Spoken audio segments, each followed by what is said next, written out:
datang di podcast pencegahan narkoba bersama BNN Kabupaten Tabalong. Saya Dia Puspita Duyarmawati yang akan menemani podcast pencegahan pada hari ini dan akan bersama-sama membahas berbagai topik menarik terkait pencegahan narkoba pada remaja.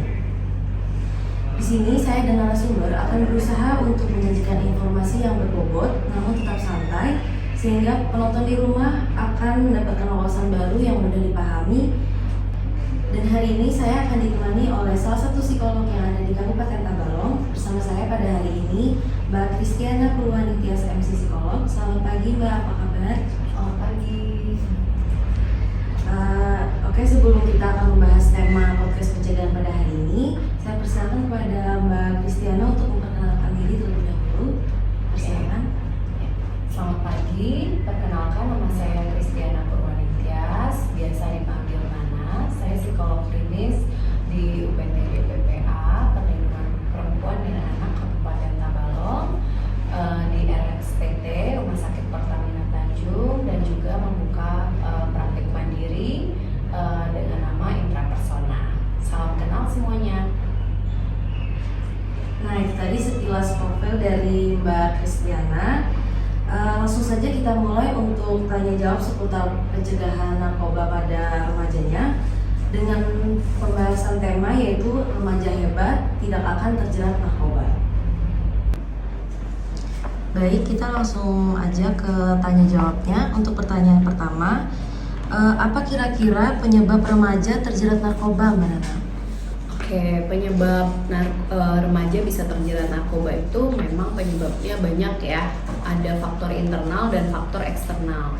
Kalau faktor internal pastinya dari diri remaja sendiri yang bisa jadi karena pertama dia memiliki kepribadian yang tergolong lemah ya. Misalnya punya kontrol diri yang lemah, kemudian memiliki daya juang atau resiliensi diri yang lemah, kemudian juga kurang bisa menyesuaikan diri gitu ya. Jadi memang dari secara pribadinya yang tergolong lemah. Kemudian bisa juga faktor internal ini berasal dari dia itu memiliki sebenarnya refleksi dari sikap menentang dia. Jadi dia mungkin banyak hal-hal yang tidak bisa dia atasi, situasi-situasi sulit, dan dia mau lari dari situasi itu gitu ya. Misalnya tuntutan orang tua yang berlebihan, tapi dia nggak bisa lari dari situasi itu dan akhirnya refleksi dari sikap mau melawan atau mau menentangnya itu larinya ke narkoba seperti itu.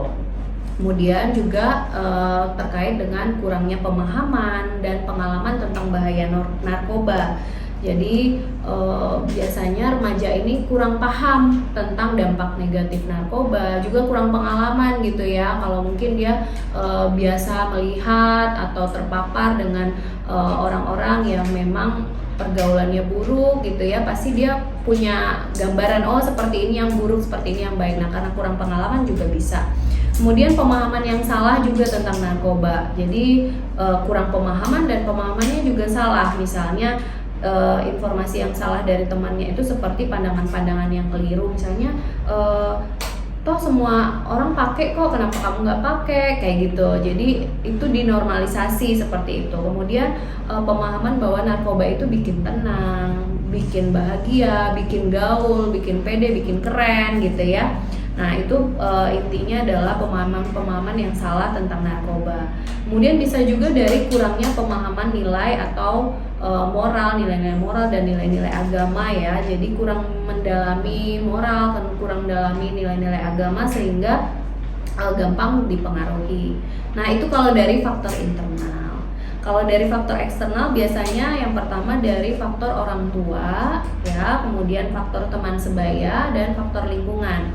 Nah, kalau faktor orang tua yang pertama karena orang tua yang terlalu sibuk gitu ya, sehingga remaja ini kurang perhatian, kurang kasih sayang, kurang kontrol dan pengawasan gitu ya. Kemudian dari faktor orang tua mungkin kurang harmonis ya, orang tua yang sering bertengkar di depan anak sering terpapar dengan kekerasan dalam rumah tangga seperti itu, atau orang-orang tua yang terlalu menekan anak, orang tua yang terlalu menuntut anak jadi tidak sesuai dengan kemampuan anak seperti itu.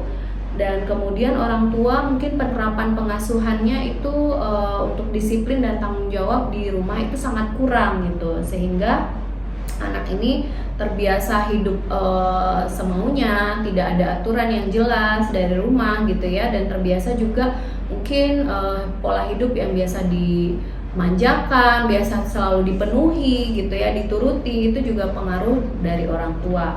Kemudian pengaruh teman sebaya, pastinya pengaruh pergaulan ya, ketika di grup atau di komunitas pertemanannya itu ada yang menggunakan begitu ya, kemudian mempengaruhi dan itu dinormalkan, dan akhirnya remaja ini ditekan ketika tidak menggunakan, berarti nggak sama nih sama kelompok itu gitu ya, atau ketika nggak menggunakan dianggap cupu gitu ya, seperti itu. Nah kemudian faktor lingkungan, biasanya remaja-remaja yang tinggal di lingkungan tertentu ya, misalnya lingkungan yang ada lokalisasi atau lingkungan yang mungkin dekat dengan terminal, dekat dengan pasar, biasanya itu daerah-daerah itu lebih rentan ya untuk peredaran narkoba.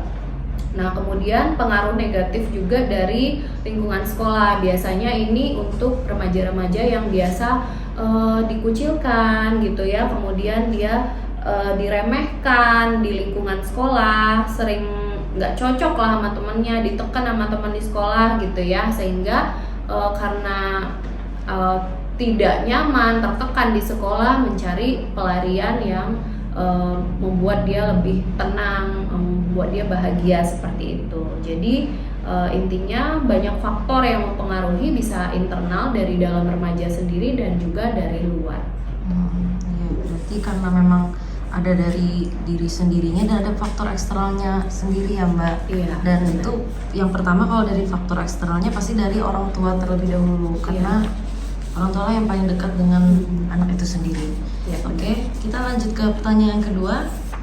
Kenapa remaja bisa menjadi sasaran utama bagi peredaran narkoba? Ya, sebenarnya kembali lagi ke karakteristik remaja ya. Jadi kenapa remaja bisa jadi sasaran utama? Mungkin kita bayangin aja, kalau kita mau mengedarkan sebuah produk, memasarkan sebuah produk, kita kan pasti cari pangsa pasar ya. Misalnya sebuah produk apa ya, mungkin kosmetik gitu ya, pasti cari pangsa pasar mungkin ibu-ibu gitu ya, atau remaja-remaja ya, dewasa muda seperti itu, yang perempuan misalnya. Nah sebenarnya sama seperti narkoba ya. Jadi narkoba ini kita juga pasti cari pangsa pasar. Nah pangsa pasar yang paling mudah dideketin itu adalah remaja. Kenapa remaja? Karena masa remaja ini adalah masa dimana remaja ini masih labil secara emosi, tetapi secara fisik mengalami pertumbuhan yang pesat gitu. Jadi dari anak-anak mengalami pertumbuhan fisik yang pesat menjadi ke fisik orang dewasa, tetapi secara emosi, secara mental itu sebenarnya belum matang gitu. Nah ini berkaitan dengan perkembangan otak sih sebenarnya. Jadi otak remaja itu di area prefrontal cortex, di mana otak itu mengatur untuk kemampuan berpikir, kemampuan memecahkan masalah, kemampuan nalar yang problem solving, yang memang logik ya, itu memang belum berkembang dengan baik gitu. Jadi masih dikuasai oleh kemampuan emosinya. Nah, jadi sehingga remaja ini lebih mudah stres gitu ya, lebih mudah frustasi, emosinya labil, kemudian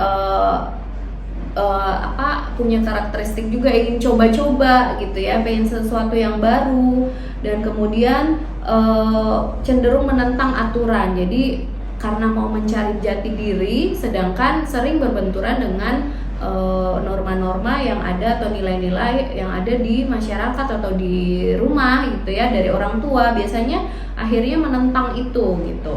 Nah jadi dengan karakteristik ini karakteristik yang sangat gampang ya buat dipengaruhi, dan inilah jadi pangsa pasar atau sasaran utama peredaran narkoba tadi gitu.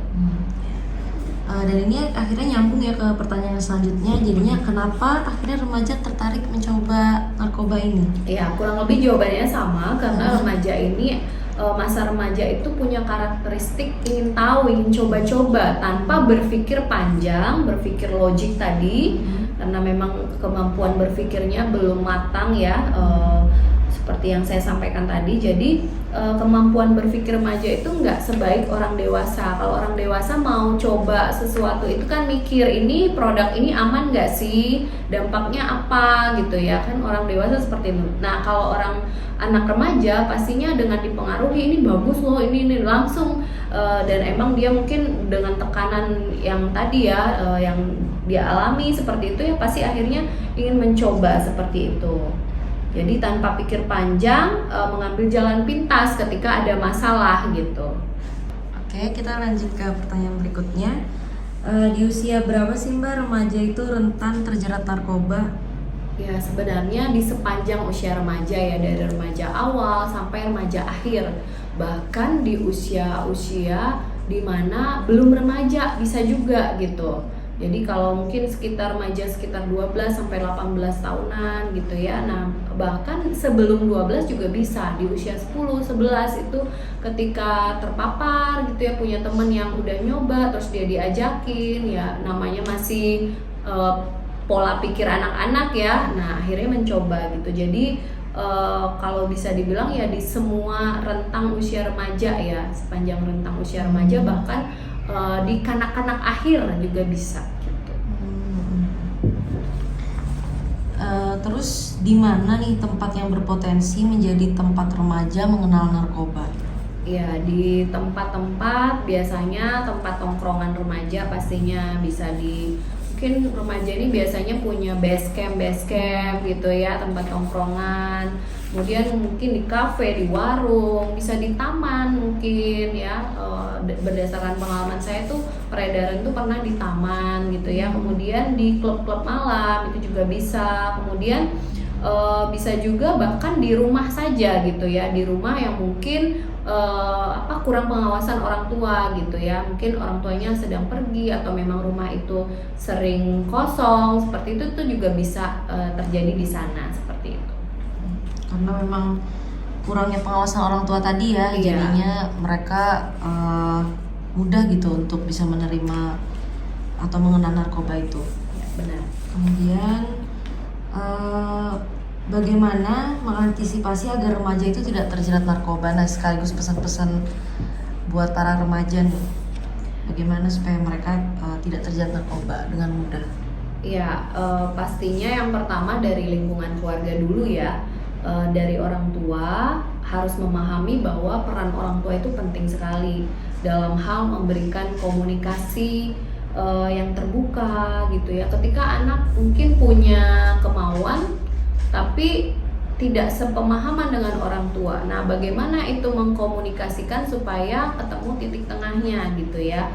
Nah, kemudian orang tua juga memberikan perhatian, kasih sayang, memberikan kehangatan gitu ya di rumah, itu sangat penting sekali gitu. Juga menanamkan kedisiplinan tadi, tanggung jawab ya. Nah, kemudian untuk lingkungan teman sebaya. Nah, pastinya dari teman sebaya itu sebaiknya misalnya memberikan kelompok-kelompok dukungan yang positif ya. Biasanya dikenal dengan kelompok dukungan sebaya. Nah, itu bisa juga terlibat dalam pertemanan sehat yang mungkin punya hobi-hobi positif ya, seperti kelompok pemain basket, kelompok futsal, kelompok paskibraka, kelompok pecinta alam, dan lain-lain ya, yang positif itu bisa dilakukan. Kemudian kalau dari lingkungan masyarakat, itu bisa dari biasanya di masyarakat memiliki karang taruna seperti itu, atau bisa juga ada yang namanya posyandu remaja ya, ini juga di Tabalong sedang mulai dikembangkan ya. Itu juga bagus ya untuk memberikan pemahaman-pemahaman kepada remaja tentang narkoba, bahaya narkoba, tentang bagaimana menjadi remaja yang memiliki pertemanan sehat seperti itu. Nah, ketika mungkin di lingkungan itu ada lingkungan yang nggak baik gitu ya, itu juga peran penting masyarakat itu penting banget untuk menjadi kontrol ya, menjadi mengarahkan untuk para remaja ini bisa memiliki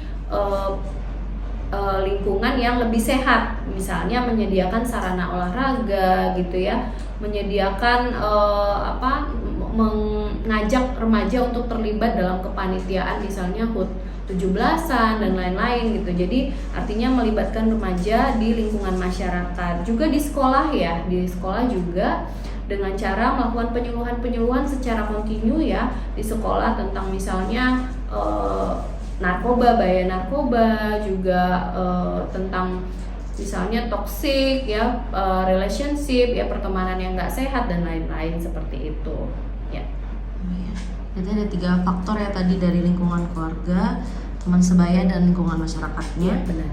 Untuk mengantisipasi agar remaja tidak terjerat narkoba. Kemudian bagaimana caranya mengatasi tekanan teman sebaya? Jadi kan biasanya orang tua sudah menjaga dari rumah, lingkungan masyarakat juga sudah mendukung, tapi ternyata teman sebayanya yang mengajak mereka untuk menggunakan narkoba. Nah, bagaimana cara yang benar-benar gitu untuk mengatasi tekanan teman sebaya tersebut? Ya, pastinya memang gampang-gampang sulit ya. Cuman yang jelas kita memang harus bersikap, remaja harus bersikap tegas ya, menolak ajakan teman sebaya. Menolak itu juga remaja harus paham dulu kenapa dia menolak gitu, sehingga dia juga bisa menjelaskan kenapa dia menolak ya. Jadi gambarannya adalah dampak dari narkoba ini, penyakit yang ditimbulkan itu mirip seperti penyakit kronis. Artinya penyakit yang nggak bisa disembuhkan dalam waktu yang cepat gitu ya. Jadi ada proses pemulihan yang sangat panjang, bahkan seumur hidup. Jadi mirip seperti penyakit kronis seperti hipertensi, diabetes dan lain-lain ya. Nah, itu yang perlu dipahami. Sehingga ketika menolak harus tahu dulu kenapa dasarnya menolak. Nah, kemudian selain bersikap tegas juga menghindari teman ya, menghindari situasi yang sering memunculkan ajakan. Misalnya nih, kalau udah nongkrong di base camp itu pasti diajakin, berarti artinya harus dihindari situasi-situasi itu atau menghindari temannya. Kemudian kita perlu membawa teman, remaja perlu membawa teman yang memiliki pengaruh positif di dalam kelompok tersebut. Misalnya kalau ngobrol sama si A nih yang sering membawa pengaruh negatif, dia harus ngajak juga teman yang punya pengaruh positif. Jadi dia nggak yang minoritas gitu di situ, di kelompok itu. Kemudian apabila memang sudah sangat kesulitan, perlu mencari bantuan orang dewasa yang dirasa bisa dipercaya, seperti itu. Ya. Jadi memang sebagai remaja itu harus berani untuk menolak ya Mbak, tapi menolaknya juga harus ada penjelasan yang jelas. Jadi tidak semata-mata menolak, karena biasanya remaja itu takut dimusuhin gitu Mbak. Kalau misalnya nggak mau ikut-ikutan tuh takutnya dimusuhin balik. Oke, kemudian pertanyaan terakhir, apa yang harus dilakukan remaja yang sudah terlanjur menggunakan narkoba dan ingin berhenti? Ya, jadi untuk remaja yang sudah terlanjur nih, udah terlanjur pakai narkoba, mau berhenti, pastinya ada proses terapi dan rehabilitasi yang harus dijalankan, dan ini memang harus disupport oleh support sistemnya dari keluarga gitu ya, lingkungan masyarakat, lingkungan sekolah seperti itu, dan pertemanannya. Terapi dan rehabilitasi ini merupakan suatu rangkaian proses pelayanan yang diberikan pada pecandu narkoba untuk melepaskan diri dari ketergantungan narkoba sampai akhirnya dia bisa menikmati kehidupan yang bebas tanpa narkoba. Nah, program terapi dan rehabilitasi ini berupa program rawat inap, rawat jalan, panti rehabilitasi, dan rumah pendampingan. Jadi komponen terapi dan rehabilitasi ini yang efektif biasanya melalui rangkaian prosedur asesmen ya, pemeriksaan, lalu rencana terapi, lalu ada program detoksifikasi, rehabilitasi, lalu ada konseling individu dan kelompok, lalu ada program pencegahan kekambuhan dan keterlibatan keluarga, kelompok dukungan, dan juga latihan vokasional. Jadi biasanya kalau sudah di tahap yang sudah lebih stabil, biasanya diberikan latihan-latihan vokasional gitu ya, seperti misalnya latihan, mungkin kalau yang hobi bengkel gitu ya. Kalau hobi mungkin yang perempuan hobi membuat kreativitas, silakan seperti itu. Jadi ada latihan-latihan vokasional juga yang akan diberikan seperti itu. Nah, mungkin cara-cara mudah yang dapat dilakukan para remaja agar terhindar dari narkoba itu itu seperti selektif dalam pergaulan, memperkuat pertahanan spiritual, jangan sesekali penasaran dan ingin mencoba. Kemudian juga cobalah untuk memiliki aktivitas yang positif seperti olahraga atau membuat suatu karya, dan memiliki wawasan yang luas agar tahu mana hal yang positif dan mana hal yang negatif. Kemudian juga jangan lupa untuk memikirkan masa depan dan selalu ingat orang tua. Dan yang pasti, hanya diri sendirilah yang mampu untuk membatasi dan membentengi diri agar terhindar dari barang haram tersebut. Oke, sebelum kita tutup, Mbak Nana bisa minta tolong untuk berikan closing statement untuk mengakhiri podcast kita ini atau untuk pesan-pesan buat remaja yang ada di Kabupaten Tabalong. Oke, boleh. Bagi remaja yang ada di Kabupaten Tabalong, saran saya sebagai psikolog, carilah pertemanan sehat, hindari pertemanan yang membawa pengaruh negatif. Kemudian gali informasi terus, pengetahuan tentang bahaya narkoba, sehingga bisa bersikap tegas untuk menolak narkoba karena paham tentang bahaya narkoba. Gitu. Nah, jadi jangan sekali-sekali mencoba narkoba karena memang sekali mencoba pasti akan menjadi ketagihan, dan pemulihannya itu prosesnya panjang bahkan seumur hidup. Jadi sekali lagi jangan sekali-sekali mencoba narkoba seperti itu. Terima kasih. Oke, baik, itu tadi closing statementnya. Terima kasih saya ucapkan atas ilmu dan wawasan yang sudah diberikan kepada saya dan penonton yang ada di rumah. Tentu saja banyak yang bisa kita ambil poin-poin penting dari pembicaraan kita sama Mbak Nana tadi. Dan poin-poin tadi itu penting untuk diedukasikan kepada seluruh remaja di Kabupaten Tabalong. Nah, saya ucapkan juga terima kasih kepada para penonton yang ada di rumah yang sudah menyaksikan podcast pencegahan narkoba bersama BNN Kabupaten Tabalong dengan tema Remaja Hebat Tidak Akan Terjerat Narkoba. Semoga bisa bermanfaat dan bisa membuka pintu hati dan pikiran para remaja untuk menjauhi narkoba. Salam sehat tanpa narkoba. Salam sehat tanpa narkoba.